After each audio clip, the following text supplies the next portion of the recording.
All right, so I'm here to talk a little bit about servant leadership.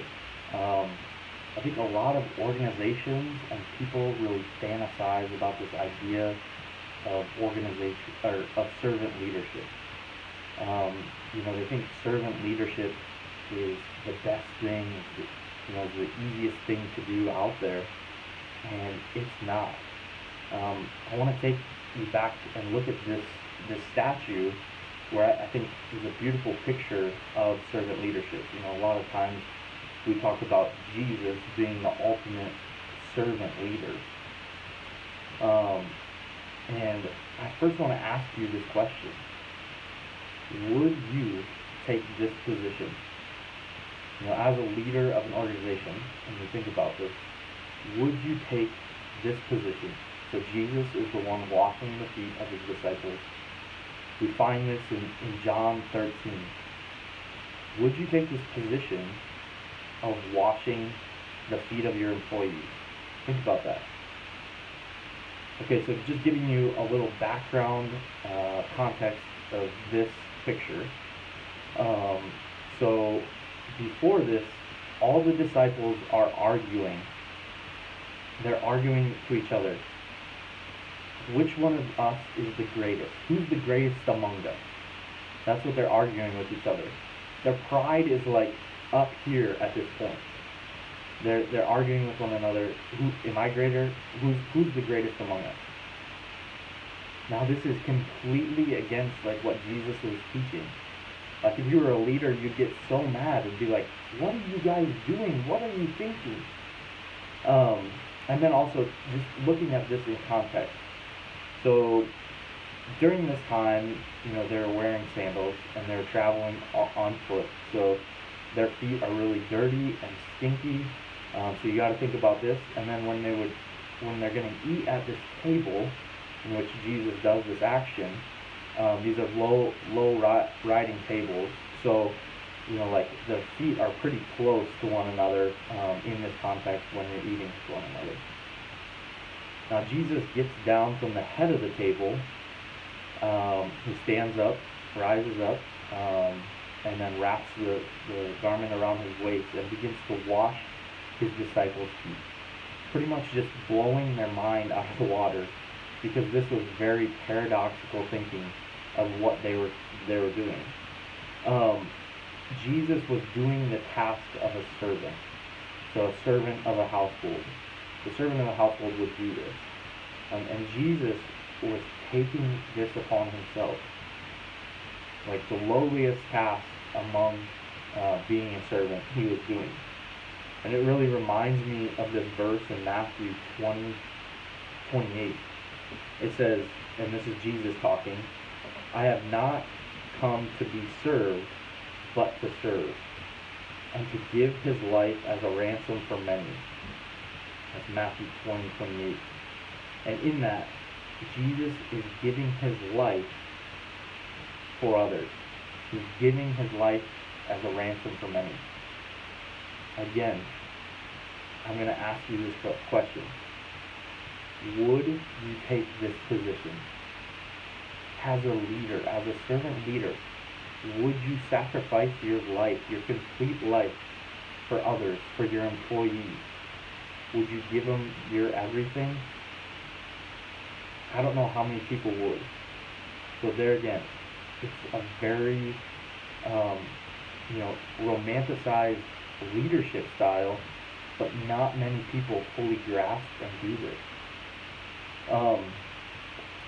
The other point that I really want to make is this Jesus on Leadership book. It walks us through these 7 principles to humble your heart. First, be a follower. Number 3, find greatness in service. Number 4, take risks. Number 5, take up the towel. Number 6, share responsibility and authority. Number 7, build a team. Again, all those points and principles are not focused on self. That, going through those, it doesn't talk about focusing anywhere on yourself. But again, all those points focus on others. Building a team, sharing responsibilities, that means giving it to others. Taking up the towel, that's something you have to do but you're taking it up so you can serve the other people. Um, and in this post, what we wanted to really focus on were those key issues in servant leadership. And I think, again, it's a thing that people really want, and they talk about it. It's so awesome. I'm definitely a servant leader. Most people would classify themselves as a servant leader. I would challenge that. Would you take this position of giving your life for others, giving your life for your employees? Another issue, I think, is that humility piece, which is talked about in Jesus on leadership. But this humility piece, humble your heart. In business, I think it's so hard because we're so focused on the profit. We're focused on the competition. How do we get better than our competition out there? How are we going to one-up our competitors? And this is telling us not to do that. This is telling us completely opposite, but to focus on, not the profit, but to focus on people. A servant leader will focus on people. The other thing is not to focus on competition, but really to focus on partnership, knowing that our common goal is to serve people. So how can we best serve people? Is it through, collaboration? In here, on page 33, I want to just make this point. Servant leaders humble themselves and wait for God to exalt them. And there's two characteristics that he talks about of a servant leader, and they are humility and the ability to wait. So the humility piece is really what I'm talking about, but also this ability to wait. So many times, I think this is another key issue, we're so impatient.